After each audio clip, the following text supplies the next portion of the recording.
আসসালামু আলাইকুম। মনে অনেক কষ্ট নিয়ে ভিডিও করতেছি। আসি আর নেই, বাঁচা গেল না, বাঁচানো গেল না আসিয়াকে।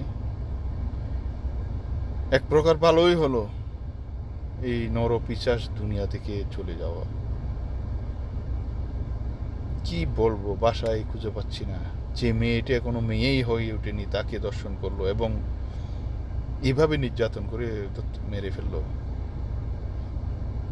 এখন কি বলবেন আপনি? এটা দর্শন আগেও হয়েছিল, ভবিষ্যতেও হবে, এমন না যে হবে না, কিন্তু দৃষ্টান্তমূলক শাস্তি চাই, যেন আরেকজন দর্শন করার আগে একটু করে একটু বুক কাঁপে।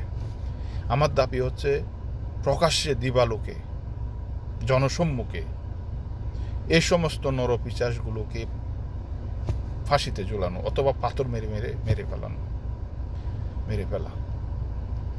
খুবই দুঃখ লাগতেছে, খুবই কষ্ট, বিশ্বাস করেন, অনেক কষ্ট, অনেক কষ্ট। ছোট্ট মেয়ে, কি আছে ওর কাছে? ওর কাছে কি কি কি আছে ওর কাছে? ও মেয়েই তো হয় নাই কোনো।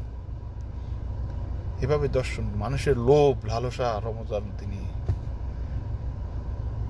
শয়তানকে আল্লাহ শৃঙ্খলার মধ্যে রাখছে, শিকলের মধ্যে বন্দি করে রাখছে, তারপরও মনের মধ্যে শয়তান কিভাবে চলে আসে। কবরের আজাব, জাহান্নামের আজাব, এগুলো মানুষ চিন্তা করতেছে না। প্রকাশ্যে শাস্তি না দিলে এদেরকে হতেই থাকবে, হতেই থাকবে, হতেই থাকবে এরকম। দেখেন, ইসলামী আইন জরুরি, অবশ্যই জরুরি, কিন্তু এই সমস্ত এগুলো কমানোর জন্য এই সমস্ত শাস্তি অবশ্যই জরুরি আছে। ভালো থাকবেন, দোয়া করবেন সবাই আসিয়ার জন্য।